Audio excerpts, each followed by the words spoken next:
ଆଜି କିନ୍ତୁ କ'ଣ ଖାଇଲା ଯେ ଖାଇକି ପୁରା ଖୁସି ହେଇଗଲା। ନମସ୍କାର ସାଙ୍ଗମାନେ, ଜୟ ଜଗନ୍ନାଥ। ୱେଲକମ୍ କରୁଛି ମୁଁ ଗୋଟେ ମୋର ଭଏସ୍ ଓଭର୍ ବାଲା ନ୍ୟୁ ମିନି ବ୍ଲଗ୍‌କୁ। ଆଜି ଯେହେତୁ ସଣ୍ଡେ ଥିଲା ତ ମୁଁ ଗାଁକୁ ଆସିଥିଲି। ସକାଳୁ ଟିକେ ଦେଖିଲା ବେଳକୁ ଏ ବର୍ଷା ନାଦିଆ କାଚି ଦେଇଗଲାଣି। ସେଥିରେ ଟିକେ ଚା ବିସ୍କୁଟ୍ ଖାଇଦେଲି। ତାପରେ ମୋ ମାମା କହୁଛି ଚାଲ ଟିକେ ପୁରୀ ବନି। ଏତେ କିଛି କରିବନି, ସବୁ ମୋତେ କରେ। ପୁରୀ ଛାଣି ସାରିଲା ପରେ ମସଲାଟାକୁ କଷି ଦେଇକି ପୁରା ମଟର ଆଳୁ ତରକାରୀ ବନେଇ ସାରି ଦେଖିଲା ବେଳକୁ ବର୍ଷା ଛାଡ଼ି ଖରା ଆସିଗଲା। କି ଲୋ, ଏ ଖରା ପାଗରେ ପୁରୀ ଖାଇବି ପେଟ ଗରମ ହେଇଯିବନି ନା।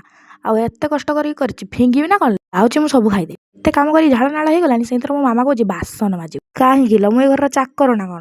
ହଉ ଛାଡ଼, ମୁଁ ଖାଇବା ସଜେଇକି ଦେଇଥିଲି ଆମ ଗେଣ୍ଡୁକୁ।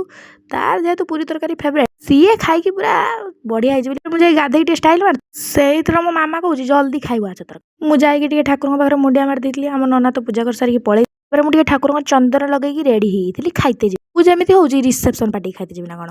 ହଉ ଛାଡ଼, ଘରେ ବସିକି ପୁରୀ ତରକାରୀ ଖାଇଦେଲି। ଯେହେତୁ ଦିନରେ ପୁରୀ ତରକାରୀ ଖାଇଥିଲି, ମୋ ମାମା ଖେଚିଡ଼ି ବନେଇ, ଖେଚିଡ଼ି ଖାଇସାରି ଟିକେ ଶୋଇଥିଲି, ହେଲେ ମୋତେ ଶୋଇତେ ଦେଲେନି, ଉଠେଇ ଦେଲେ। ରହିଲି ସାଙ୍ଗ।